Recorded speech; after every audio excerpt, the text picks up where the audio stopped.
Facing challenges and overcoming setbacks is part of doing business. Whether you have the expertise to survive them or not could mean the difference between success or failure. Welcome to We Are Women, featuring revealing conversations that provide invaluable insights into the success secrets of female masterminds. A must listen for every entrepreneurial woman. Now here's your host, Janine Vosper. Hi, Janine Vosper, and welcome to this episode of the We Are Women podcast. Super excited to have with me Dr. Now, I'm going to say Marie-Helene, but during the interview, we're going to go MH. Is that correct? Yes, MH works. MH works. Dr. Pell-tee-ay is what I love about the MH, because we're talking about mental health, and that's sort of the letters that start with the short form of mental health. MH brings a signature mix of business and psychology. Holding a PhD and an MBA, she translates psychology research into strategies professional leaders and their teams absolutely need to thrive. MH shares with what psychologists know, but other professionals and leaders may not. So you're going to hear that here, which is very cool.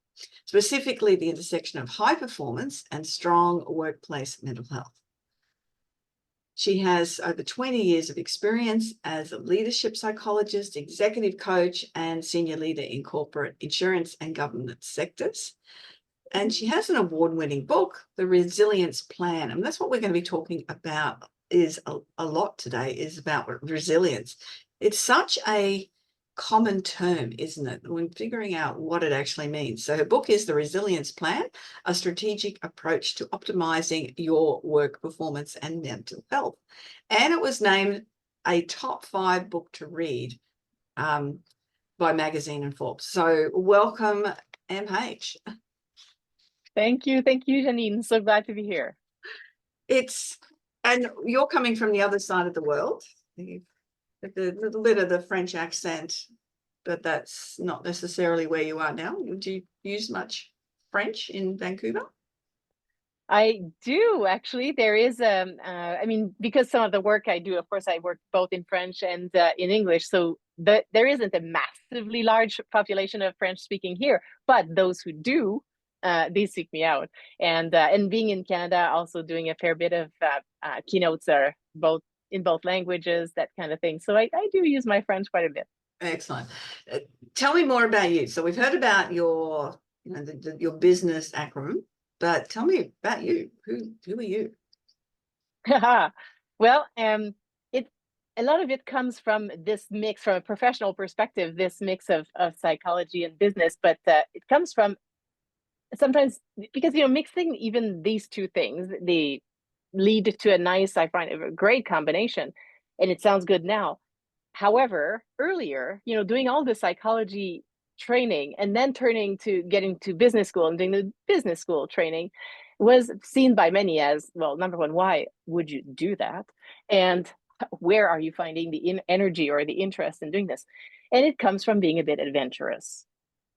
So I am, that's one of the things that I am. I'm fairly comfortable with some calculated, but still risk. I like to follow my instinct. I like to be creative with ideas and try new things. I think with psychology, for me, and I was on a conversation this morning talking about unconscious and subconscious and conscious minds, and that whole process. I find everything fascinating about that. I find it all fascinating. Was that something when you finished high school and said, right, this is something I find, I'll use the word fascinating again, and this is where I want to go? Or it just sort of fell into it, then you went, this is what I like? I was interested in human behavior. So things that interested me was psychologist. Another area was law in general, and decided in the end to do psychology, and quite enjoyed it. And for me, the draw was realizing how much research we had, how much information was out there. And of course, now this is many years ago when we were not talking about psychology as much as we are today. But realizing the amount of knowledge we have, that if more people knew this information, they could stay healthier longer or not suffer as much as otherwise we will if we don't use this knowledge and these tools. And so just seeing the massive opportunity that this was, and wanting to be part of bringing this information to all of us. And it's so important. Look, I really feel there is this mental health, it seems like an epidemic around the world. I'm just seeing so much of it. And I know we're going to talk about resilience